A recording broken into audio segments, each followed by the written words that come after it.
Baker and Torres, Sugar in the Tank on World Cafe. That's from their new album, Send a Prayer My Way. I'm Raina Douris, and Julien Baker and Mackenzie Scott of Torres are my guests today on the show. Welcome to the World Cafe. Thank you. Yeah, thanks for having us here. Glad to be here. I kind of want to start at the beginning of all of this. You met 10 years ago at a show you played in Chicago. Tell us about that first meeting. Played this show at Lincoln Hall with Torres because I had told my booking agent I loved your music, and y'all were all wearing these like cool matching white like work suits, and the like lights were so sick. I remember being so like stunned. I was like, this is such a cool, like such a great rock show. I can't believe I'm part of this. Yeah, I still remember how special that set was. She was a force. Yeah, you were a force from the beginning. I know that the country album part came a little later, but you play with lots of different artists that you probably like. Why did you want to work together? Well, Mackenzie, yeah, I mean, we kind of like torbited each other. Like we kept showing up at each other's shows. And torbited. I like that word. And like in each other's cities and stuff. But then you texted me in the pandemic, do you want to make a record? Like we should make a country record. And I was like, absolutely. Yeah. So Mackenzie, why a country record? Why was that what you suggested? I have always wanted to make a country album, and I feel like I've been tiptoeing around it for, maybe my entire career, actually, which has only been about 12 or 13 years. But I love country music. It's what I was raised on.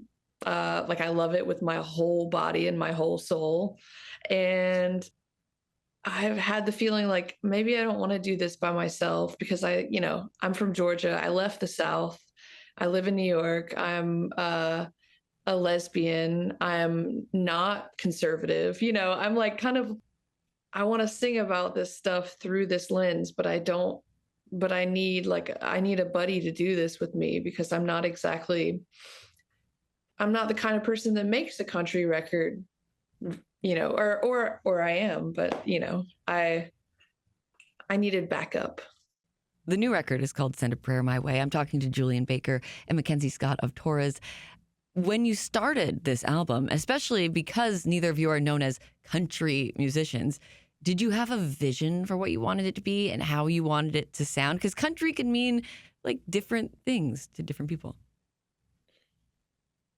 I think Julien and I share a love of like the whole spectrum of country, and how do we encapsulate like kind of all of it, like how do we get the 90s pop country in there as well as the the 70s outlaw country and everything in between that we love.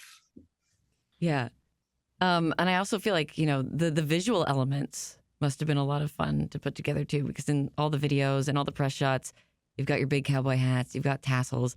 Was there like a shopping trip that you went on to be like, okay, let's get ready for this? Not one specific shopping trip, but I think it is fun, like, because we knew we were like pulling from an existing like established world. So we were like, okay, we know what the visuals are, and we have a bunch of really like handy references that are specific to this genre, instead of us having to like, I don't know. I also think, I say this all the time, but there's a lot of pressure like as an artist to do something novel all the time, or to individuate yourself, or like make a distinction with your art or with the stylistic vocabulary you're using. And I think it felt really good just to, it's like more than accept, but like embrace that we were writing within a tradition. The music is not the thing that you're having to like make radical. The songs and the storytelling can be radical while you're just like using this like the blueprint that already exists. Does that, I don't know. Yeah, I no. keep trying to say that and it doesn't ever really make sense, but Like there's a freedom that comes with working inside a framework with like yeah, guidelines. Yeah. for sure. My guests today are Julien Baker and Mackenzie Scott of Torres. Julien Baker and Torres have a new album called Send a Prayer My Way. I want to play another song from the album now. And it was the first demo, Mackenzie, that you sent to Julien with the subject line just pastiche. The song is Bottom of the Bottle. Who or what was this pastiche inspired by? What is it a pastiche of? Oh man, like every dude on the radio with with a song about drinking and losing a woman, like George Strait, Waylon, Johnny Cash, I mean really George Strait, yeah, Brad Paisley, Yeah. Tim McGraw, the dudes, Definitely. Could you tell us about writing this song? Yeah, I wanted to write this song, but like through the lens of through my own lens, which kind of situates it differently, I guess, just in nature than your traditional love lost country drinking song. But I didn't love it. Which is why I called it pastiche. And I was like, if you don't think this is good, just tell me and we'll move on if this isn't the direction. The pastiche was kind of like in case Julien didn't like it, you could just be like, yeah, I was kind of joking. Yeah, exactly. But it was awesome. Honestly, I was surprised that there wasn't already, I mean, and I could still be wrong about this. Watch me get humbled, but I at the time I was under the impression that no one had written a song called Bottom of a Bottle that had been like on country radio, which was super surprising to me because it felt like a low-hanging fruit. Yeah, it's sort of unbelievable. It's a common expression, but I love, that's like, but it had so much of that like fun. It's fun, but it's not easy to do, like all of the double entendre of the chorus, like I went wishing on a lone star type stuff. Swimming in a river of four roses. Yeah, I live for a double entendre. It's so fun. Yeah, it's okay. Well, let's listen to it. It is so fun. This is Bottom of the Bottle from Julien Baker and Torres. I lost my life, so I searched the corner bar. I lost my faith, so I went wishing on a lone star. I lost my romance, so I went swimming in a river of four roses. Next thing I knew, I was horizontal in my friends.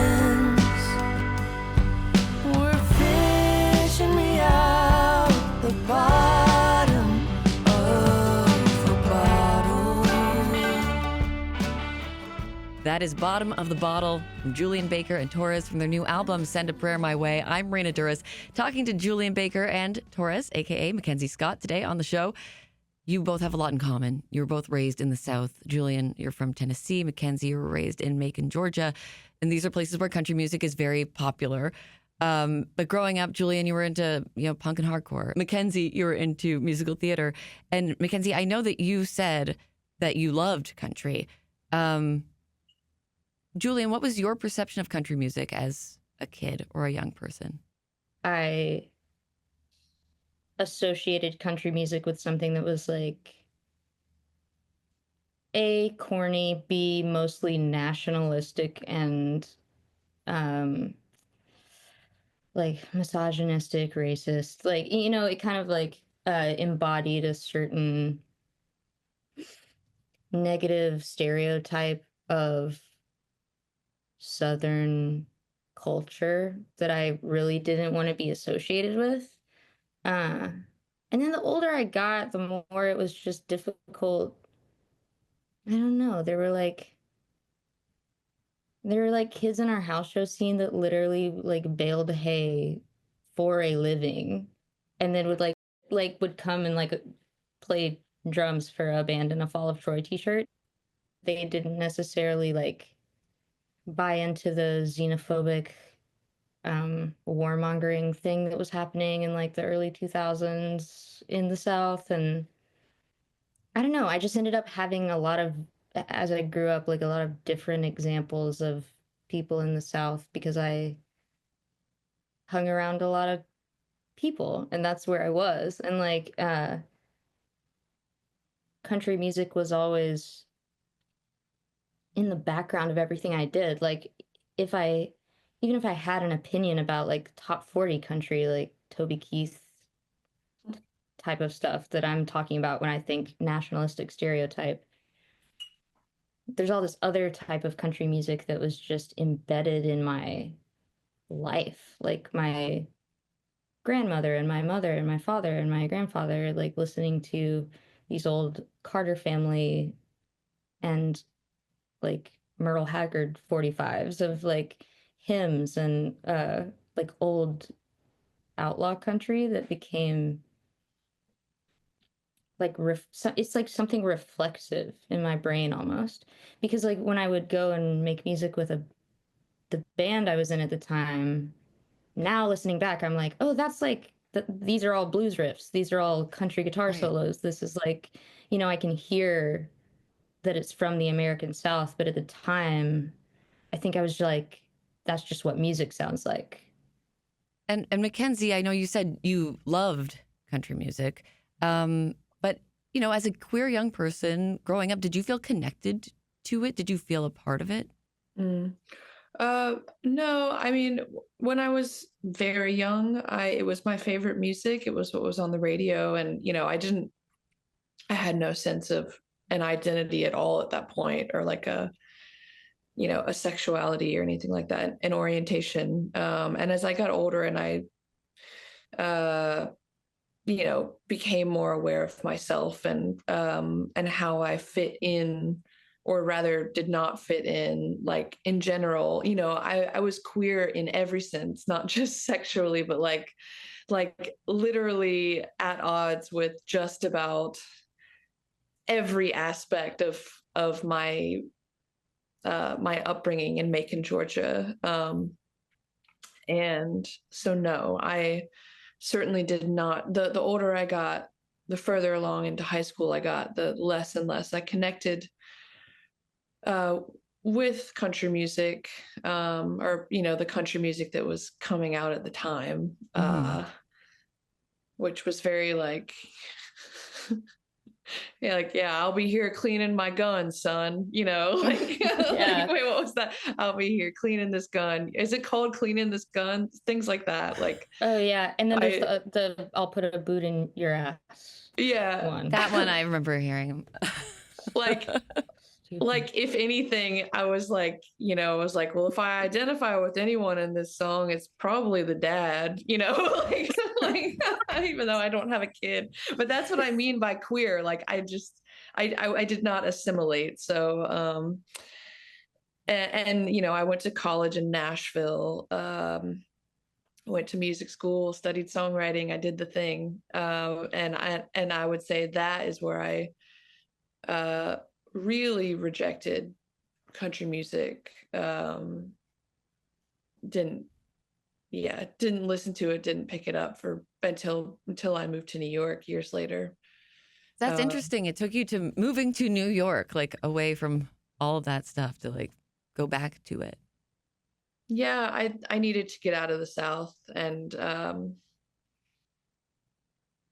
I needed to completely reject it in order to later figure out what it is that to be able to compartmentalize, to be able to be like, okay, I don't like the heteronormativity and the misogyny and the racism, the xenophobia, all of these things. I don't like the nationalism and the et cetera, et cetera. But what I do love is, I love this music. I love this this working class ideology. I love the food. I love, I love the space and the land and the you know, there's also a lot to love about the people. Like I was able to do that, but it took years after moving to New York to be able to do that. Yeah. In addition to both being from the South, another thing you have in common is that you both had religious upbringings, and I'm guessing that is something that you connected on. The title of the album, Send a Prayer My Way, obviously prayer has religious connotations. What does prayer mean to each of you? Who would like to start? Julien? Yeah, I had a religious upbringing. And then was religiously lukewarm for like a couple of years, and my family was like going to church sometimes. And then I, like, of my own volition, got really into God when stuff in my life was unstable. And because I was in the South, my entry point to spirituality was through Christianity. And I still think that that is like a valuable framework and a really amazing, like, I don't want to say it's like not a mythology, but just the values I was able to glean from my religious experience are still with me and still really like important. And prayer has become a really important spiritual exercise for connecting with myself, connecting myself with what's innately divine about the world and the people around me, and like returning my attention to the pursuit of the divine in my everyday life, returning my intention to being, you know, something a little bit more aspirational and noble than just meeting my own needs and assuring my own comfort. Um, and yeah, prayer too, it's like it's become so much more like meditation and thought direction for myself. I know that sounds so freaking like woo woo and, you know, but I also don't want to discount how important like religious or not religious exercise, but like spiritual exercise is to human beings. I think it's like all societies like will evolve and change their conceptualization of what is worth worshiping, but there's always like some agreed upon moral standard and then like a behavior of like this communal gathering and worshiping thing that's like church. Like people make church out of all types of stuff. Like I don't know, like live music. You know, it's not like you're worshiping the artist. It's more like people are getting together to pursue an ecstatic, transcendent feeling made available to them through music, through like whatever conduit is on stage, or the DJ, or the like, you know, whoever has the aux cord or something. Um, and like people do that at political rallies too. Like for better or for worse, they come to be like given promises and given hope and like stirred into this uh like excited, like almost spiritual state of confidence, you know? I think it's natural for people to behave, like to have behaviors of worship and prayer. And so it's really important to me to like talk about those things normally and like outside of the context of it being, when I say send a prayer by way, I'm talking about like pray the rosary around 7 times for me. Like it's not exactly, but I don't know, Mackenzie, save me from this before I keep talking. It's like I love what you said. you used the word conduit, which I love, and I'm aligned similarly there. I see prayer, we could call it 100 different things, but yeah, it's actually just focused energy.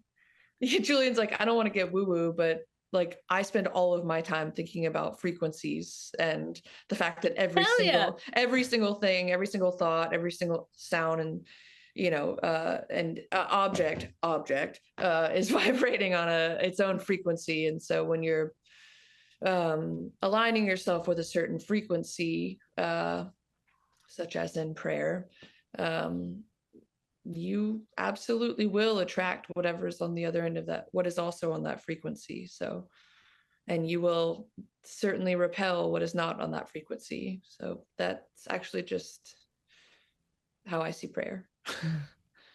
The album is called Send a Prayer My Way from Julien Baker and Torres.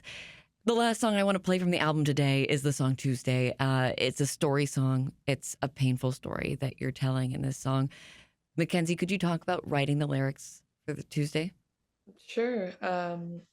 Tuesday was lyrically a song that I tried to write a few times, and I would always just put it down because I was like, actually, there's no story here. This is not a story worth telling, or it's like super self-indulgent. But then I ultimately was able to get the lyrics out for this one, and I had a melody, but it was super like probably the slowest. It was Julian who was like, let's speed this up like a lot. Like, let's just see what happens if we bump this up to like a BPM that feels almost unmanageable. and like almost silly, so we did that, and then she's like, I'm just hearing this dobro part, let me just give me a minute. And she goes in there and she's sitting in there for probably half an hour with the dobro, and everyone is just standing there being like, what? Like, I'm really excited to hear what she's got, and we just hear her in there and she's like, meow, meow, meow, over and over and over. And I was like, where is she gonna put that? And then she's like, all right, hit record, I got something. And she like completely transformed the song while I was standing there. It made me like the song. I was like, oh my God, I like this song now it has to go on the record. And you actually made the song enjoyable to listen to, as opposed to unbearable, insufferable. It wasn't unbearable and insufferable. It was so good, and I loved that song. And it was like I remember pacing back and forth in the room I was living in the attic during COVID, and texting you like too much text about it and being like, I get it, it's like the embodiment of your child self, and you just being like way too extra. But I love that song. And I really was sitting in there while you guys were all sitting in there like, I can't wait to see what she's gonna come up with. I was sitting in the booth like, I can't wait to see what I'm gonna come up with because I just like, oh God, this isn't coming out how I thought it would. But you transformed it. I'm glad you trusted me. I mean, it does stand out on the record because of the arrangement and the way the music is played and the contrast it kind of has with the lyrics that you're hearing. It's a powerful thing to hear this kind of a story and this perspective in a country song. And we've talked throughout this interview about your changing relationships with country music throughout your lives, having grown up with it and now putting a song like this out into the world. What does that mean to each of you? Mackenzie? I hope that anyone who needs to hear a song like that gets to hear it, and that, if there's a handful of people in the world that like could be helped by hearing a story like that, just so that they don't feel alone. That would be very meaningful for me, even if it was just one person, you know. That is very meaningful to me. Julian? I don't know how true this is for you, Mackenzie. I suspect a little bit, but like, I feel like there's a part of my, like, the endeavor of being a songwriter is to be as clear as possible. And sometimes that means saying things that are not necessarily like polite or easy to hear, things that are heavy or are uncomfortable or that elicit like a powerful feeling that's a negative feeling. So I feel like I have experience with saying things that are hard. What's cool about this record is that I get to do it in a vocabulary that is personal to my family. And it's really neat to try to make something and show it to like my mom and be like, I made this thinking of our history and not my personal history. Um, like I made this considering like a community's musical dialect, and I'm trying to see myself within it as a part of something that I tried to individuate myself from for a long time. And I don't know, it feels special and it's like really familial, I think. And to like be able to touch on all of the subjects I was with my own music and putting them in this like sonic context is really special. I don't know. It's like a generational translation or something. Let's hear one more song from Send a Prayer My Way. This is Tuesday, Julien Baker and Torres on World Cafe. Tuesday, now I hardly think of you, but when I do, I only think of shame. And girl, I tell you, if I could do it again, I sure as hell wouldn't do it the same. No, I cannot believe that I stepped down and lied. I should have told you I loved you, and now I know that your shame was not mine, and I am perfect in my Lord's eyes. For a decade I let you live in my head. With this exorcism I put our story to bed. And one more thing, if you ever hear this song, tell your mama she can go suck an egg. A very satisfying last line in that song, Julien Baker and Torres with Tuesday, a song from their new album, Send a Prayer My Way. Julien Baker and Mackenzie Scott of Torres have been my guests today. That was so great. Thank you both so much for being here. Thank you. It's such a pleasure. Yeah.